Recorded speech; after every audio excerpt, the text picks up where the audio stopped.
ಮಂಗನ ಕಾಯಿಲೆ ಕುರಿತು ಸರ್ಕಾರ ನಿರ್ಲಕ್ಷ್ಯ ವಹಿಸಿಲ್ಲ. ಹೊಸ ಲಸಿಕೆ ಬರುವ ವರ್ಷ ಬರಲಿದೆ.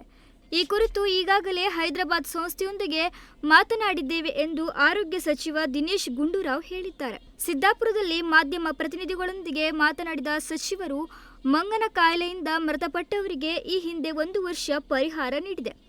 ಈ ಹಿಂದೆ ಪರಿಹಾರ ಹೇಗೆ ನೀಡಿದೆ ಎಂದು ಪರಿಶೀಲಿಸುತ್ತೇನೆ ಎಂದು ಹೇಳಿದರು.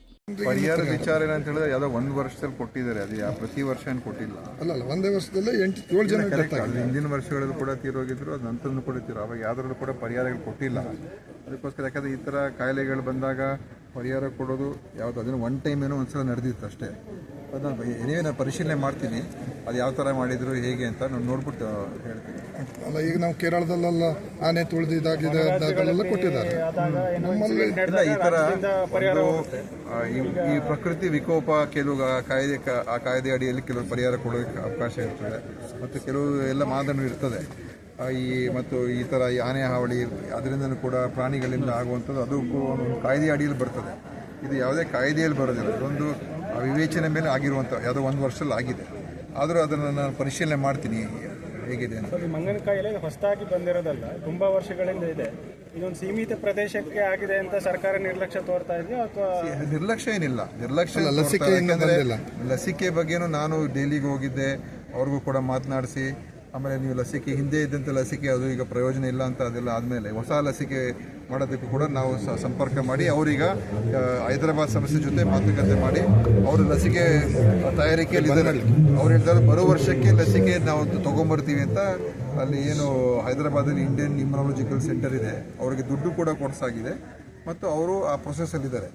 ಇನ್ನು ಇದು ಯಾವುದೇ ಕಾಯ್ದೆ ಅಡಿಯಲ್ಲಿ ಪರಿಹಾರ ನೀಡುವಂತಿಲ್ಲ. ಪ್ರಕೃತಿ ವಿಕೋಪ, ಕಾಡು ಪ್ರಾಣಿಗಳಿಂದ ಹಾನಿ ಆಗಿದ್ದರೆ ಪರಿಹಾರ ನೀಡುವುದಕ್ಕೆ ಅವಕಾಶ ಇದೆ.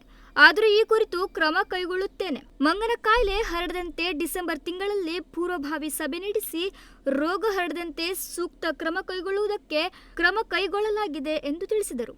ಅದರಿಂದ ಅದು ನಡೀತಾ ಉಂಟು, ಅದು ಬರುವ ವರ್ಷಕ್ಕೆ ನಾವು ಕೊಡ್ತೀವಿ ಅಂತ ಹೇಳಿದ್ದಾರೆ. ಸೊ ಅದೊಂದು ನೋಡೋಣ. ಸೊ ನಾವೇನು ನಿರ್ಲಕ್ಷ್ಯ ತೋರಿಸುವಂಥ ಪ್ರಶ್ನೆ ಬರೋದಿಲ್ಲ.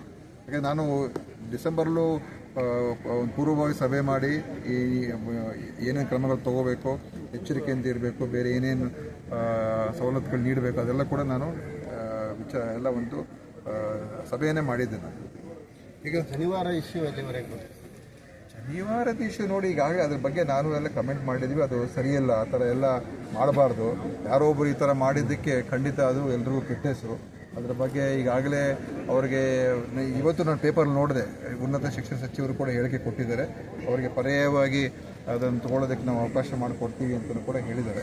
ಆದ್ದರಿಂದ ಮತ್ತು ಅದರ ಮುಂದಿನ ಕ್ರಮ ತೊಗೊಳ್ತಾರೆ. ಅಂದರೆ ಇಂಥದ್ದೆಲ್ಲ ಕೆಲವ್ರದ್ದೆಲ್ಲ ಒಂದು ಬೇರೆ ಬೇರೆ ಪೂರ್ವಾಗ್ರಹ ಪೀಡಿತವಾದಂಥ ಮನಸ್ಸುಗಳು, ಅದು ನಮ್ಮ ಸಮಾಜದಲ್ಲಿ ಇಂಥ ಘಟನೆಗಳಾಗಬಾರ್ದು. ನಾನು ಖಂಡಿಸಿದ್ದೇನೆ. ಬೇರೆ ಆಯ್ತಾ? ಜನಿವಾರ ವಿಷಯದ ಕುರಿತು ಪ್ರಶ್ನಿಸಿದಾಗ ಇದು ಆಗಬಾರದು, ಇದನ್ನು ನಾನು ಖಂಡಿಸುತ್ತೇನೆ. ಸಮಾಜದಲ್ಲಿ ಈ ರೀತಿಯ ಘಟನೆ ಆಗಬಾರದು. ಯಾರೋ ಈ ರೀತಿ ಮಾಡಿದ್ದಾರೆ, ಕೆಲವರ ಪೂರ್ವಗ್ರಹವಾಗಿದೆ.